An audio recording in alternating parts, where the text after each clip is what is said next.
അങ്ങനെ ഞാൻ വെയിറ്റ് ചെയ്തു. അപ്പോൾ പറഞ്ഞ് ഇനി ഫേസ് ലിഫ്റ്റ് ചെയ്ത ടാറ്റ ഉണ്ടാക്കി തുടങ്ങുന്നതേ ഉള്ളൂ, ബെസ്റ്റ്.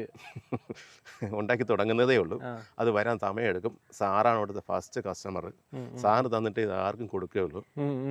ഇടയ്ക്ക് ഞാൻ വിളിച്ചപ്പോൾ ചോദിച്ചു, സാറിന് പഴയ വണ്ടി കിടപ്പുണ്ട്, അത് വേണമെങ്കിൽ തരട്ടാന്നൊക്കെ ചോദിച്ചു.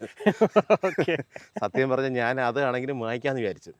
പക്ഷേ അത് ഞാൻ ബുക്ക് ചെയ്ത വേരിയൻ്റ് അടുത്ത വേരിയൻ്റാണ്, അതായത് ഈ സൺറൂഫ് ഒക്കെ ഉള്ള വേരിയൻ്റ്. അത് സൺറൂഫ് വലിയ ഉപയോഗമുള്ള ഗ്യാസ് അല്ലാത്തതുകൊണ്ട് എനിക്ക് അത്ര ഇഷ്ടമല്ലാത്ത, എൻ്റെ സിറ്റിയിൽ സൺറൂഫ് ഉണ്ട്, നമ്മൾ ഉപയോഗിക്കുക പോലും ഇല്ല. അപ്പോൾ പിന്നെ അത് വേണ്ടാന്നുകൊണ്ട് അത്രയും പൈസ കൊടുത്ത് വാങ്ങിക്കണ്ട, അതുകൊണ്ട് ഞാൻ സൺറൂഫ് വേണ്ട, എനിക്കത് വേണ്ടാന്ന് പറഞ്ഞു. അപ്പോൾ ഞാൻ ബുക്ക് ചെയ്തതിനേക്കാളും 1 ലക്ഷം രൂപ അധികം കൊടുക്കേണ്ടി വരും. അപ്പോൾ അത് വേണ്ടാന്ന് വെച്ചിട്ട് ഞാൻ വെയിറ്റ് ചെയ്തു. ഞാൻ പറഞ്ഞു കുഴപ്പമില്ല, വരട്ടെ, വരുമ്പോൾ തന്നാൽ മതി എന്നുള്ള രീതിയിൽ വെയിറ്റ് ചെയ്തു. കുറേ കഴിഞ്ഞു. അപ്പം എനിക്ക് ഇപ്പോൾ ഈ മറ്റേ സിറ്റി കിടന്ന് ഓടുന്നത് കാരണം എനിക്ക് ഇപ്പോൾ ലോങ് റൂട്ട് ട്രിപ്പൊക്കെ പോകുമ്പോഴത്തേക്ക് ശരിക്കും നല്ല പോലെ എണ്ണ ചിലവാകുന്നുണ്ട്. അപ്പോൾ എനിക്കൊരു വിഷമം തന്നെ. അപ്പം ഞാൻ ഇവരുടെ അടുത്ത് വിളിച്ചപ്പോൾ പറഞ്ഞ് വണ്ടി വന്നില്ല, ഇതുവരെയ്ക്ക് ആരും കൊടുത്തില്ല. ഞാൻ ചോദിച്ചു, നിങ്ങളെ അത്രയും വലിയ പ്ലാന്റ് അല്ലേ ടാറ്റയുടേത്, നിങ്ങൾക്ക് ഒരു വണ്ടി ഉണ്ടാക്കി തരാൻ ഇത്രയ്ക്ക് പാടാ? അപ്പോൾ ഇതിപ്പോൾ ഏകദേശം ഫെബ്രുവരി കഴിഞ്ഞു, മാർച്ചായി ആയിട്ട് ഒന്നും ആവുന്നില്ല. അപ്പോഴും ഞാൻ വെയിറ്റ് ചെയ്യാണ്. അങ്ങനെ കുറേ കഴിഞ്ഞു, ഏപ്രിലായപ്പോഴും വണ്ടി കിട്ടിയില്ല. അങ്ങനെ ഞാനിങ്ങനെ ഒത്തിരി ചൂടായിട്ട് തന്നെ പറഞ്ഞു. അപ്പോൾ പറഞ്ഞു, സാറിന് വേണമെങ്കിൽ ഒരു മഞ്ഞ കാരമൽ അങ്ങനെ എന്തൊരു കളർ, അങ്ങനെ ഒരു കളറുണ്ട്, സാറ് വേണമെങ്കിൽ അത് എടുത്തോ. അതായത് ആ ഒരു കളർ അടിച്ചേൽപ്പിക്കാൻ. അതെ.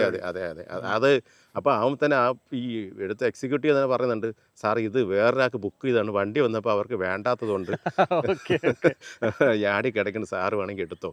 ഞാൻ പറഞ്ഞു, അപ്പം ഞാൻ വിചാരിച്ചെന്നാൽ ഇതെങ്കിലും എടുക്കാം. അങ്ങനെ എനിക്ക് അറിഞ്ഞ നീ അതിൻ്റെ കളർ എനിക്കൊന്ന് അയച്ചാ. അങ്ങനെ അയച്ചെന്ന് ഞാൻ വൈഫിനെയും മോളെയൊക്കെ കാണിച്ചപ്പോൾ അവർ പറഞ്ഞു, ഇത് കൊള്ളത്തില്ല, ഈ കളർ വേണ്ട നമുക്ക് എന്ന് പറഞ്ഞുകൊണ്ട് ഞാൻ പറഞ്ഞു, ഈ സാധനം വേണ്ട, അടുത്ത ഏതെങ്കിലും വരുമ്പോൾ തന്നാൽ മതി.